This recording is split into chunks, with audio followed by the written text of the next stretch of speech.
le morceau numéro 7. Dans ce morceau numéro 7, vous allez pouvoir réviser toutes les notes de la corde de sol et de la corde de ré. Dans ce morceau, vous allez pouvoir travailler à nouveau les retours au talon pendant les silences. Et pendant ces silences, ces demi-pauses, vous allez devoir préparer des doigts à l'avance ou des changements de corde. Travaillons donc ce morceau point par point. Tout d'abord, vous avez mesure 4 et 5, un La, premier doigt sur la corde de sol, puis une demi-pause, puis la corde de Ré. C'est très simple, je vous rappelle. Donc vous serez sur le La, premier doigt sur la corde de sol, puis à la fin du deuxième temps, vous revenez au talon, vous enlevez le premier doigt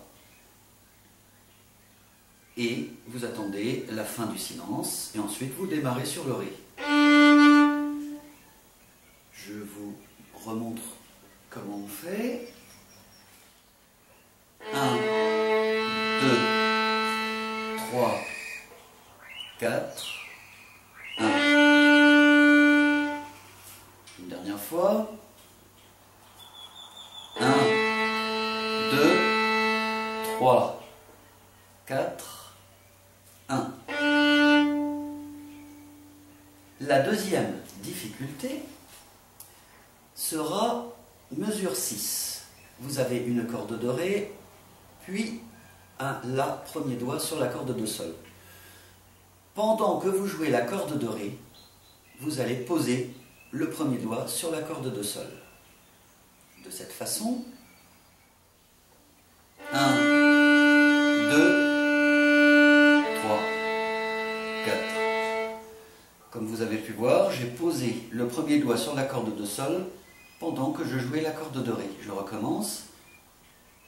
Je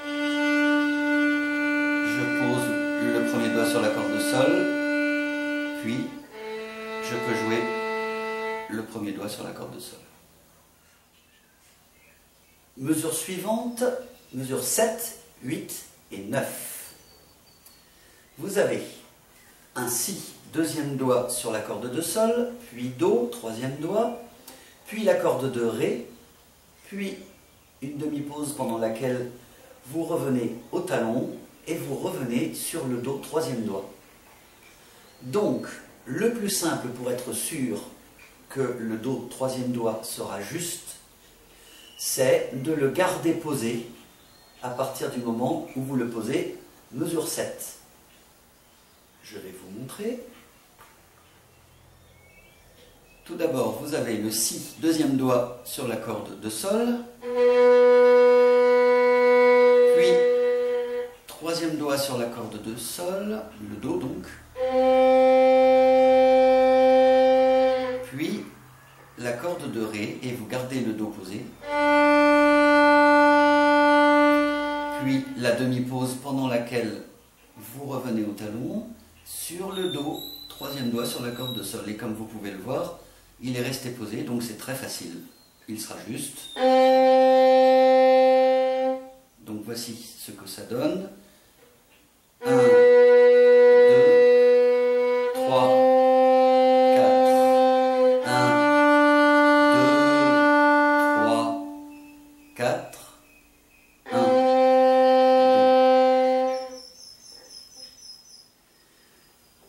Le prochain point est mesure 12 et 13. Alors, mesure 12, vous avez un Sol, troisième doigt sur la corde de Ré, puis une demi-pause pendant laquelle vous revenez au talon, sur la corde de La à vide. Et vous gardez le troisième doigt posé sur la corde de Ré. Pourquoi? Parce que juste après le La, vous rejouez le Sol, troisième doigt sur la corde de Ré.